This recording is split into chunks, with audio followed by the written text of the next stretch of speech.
안녕하세요. 맛있는 영어입니다. 이번 시간은 단어 연결로 배우는 이어동사 두 번째 시간인데요. 이번 시간을 통해 come about에 대해 배워보겠습니다. 그럼 저와 같이 살펴보시죠.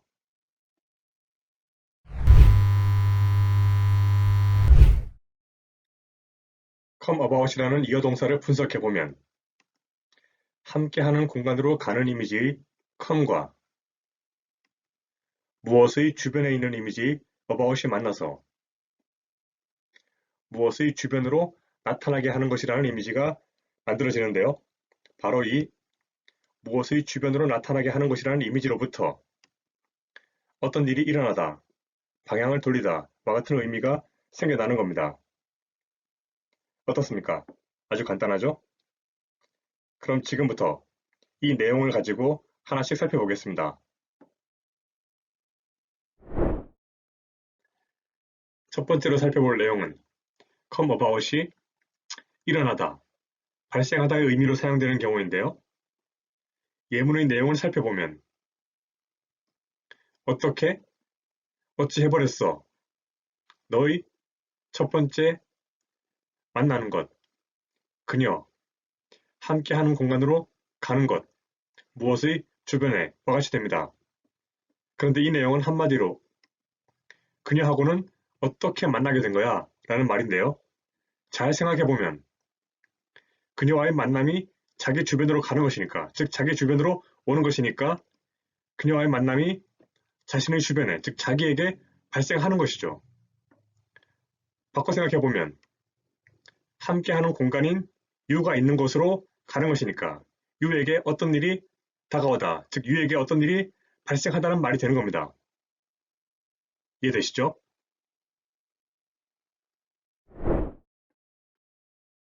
이번에 살펴볼 내용은 come about이 무엇을 가지러 오다 라는 의미로 쓰이는 경우인데요. 예문을 통해 확인해보면 난 가지고 있어 함께하는 공간으로 간 상태를 무엇의 주변에 나의 책과 같이 됩니다. 그리고 이 내용은 난 내 책이 있는 곳으로 왔다 정도로 정리가 되는데요. 여기에서 함께하는 공간은 바로 내 책이 있던 곳입니다. 그러니까 책이 있던 곳에 내가 왔으니까 책이 있는 곳이 바로 함께하는 공간이죠. 그러니까 함께하는 공간인 책이 있는 곳으로 갔다는 말은 책이 있는 곳으로 온 것이 되죠. 그래서 한마디로 나 책을 가지러 왔어. 나 책이 있는 곳에 왔어. 책 가지러. 이런 내용인데요. 잘 생각해보면은 함께하는 공간으로 가는 이미지와 무언가의 주변에 있는 이미지가 합쳐져서 바로 그 주변의 모습을 나타내는 게 됩니다. 그래서 내가 나의 책 주변에 나타났다는 말은 결국 내가 내 책을 가지러 왔다는 말이 되는 거죠. 어렵지 않죠? 마지막으로 살펴볼 내용은 come about이 배 틈의 방향을 돌리다 라는 의미로 쓰이는 경우인데요. 예문을 통해 확인해 보겠습니다. 순서대로 내용을 파악해보면 다른 것들과 구분되는 배는 함께하는 공간으로 갔다. 무엇의 주변으로. 그것에 이어서 향하게 했다. 뒤쪽으로. 어디에 도착하기로 되어 있는 다른 것들과 구분되는 항구와 같이 되는데요. 함께하는 공간으로 가는 이미지와 무엇의 주변에 있는 이미지가 합쳐져서 무언가의 주변으로 나타나다라는 이미지가 생성되는 겁니다.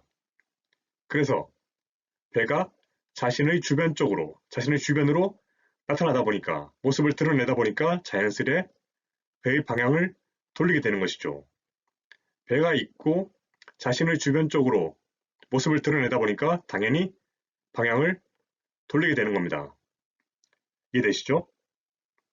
결국 단어의 정확한 의미만 알고 있으면 몇 개의 단어가 결합되든 간에 언제든지 그 의미를 정확하게 알 수 있는 겁니다.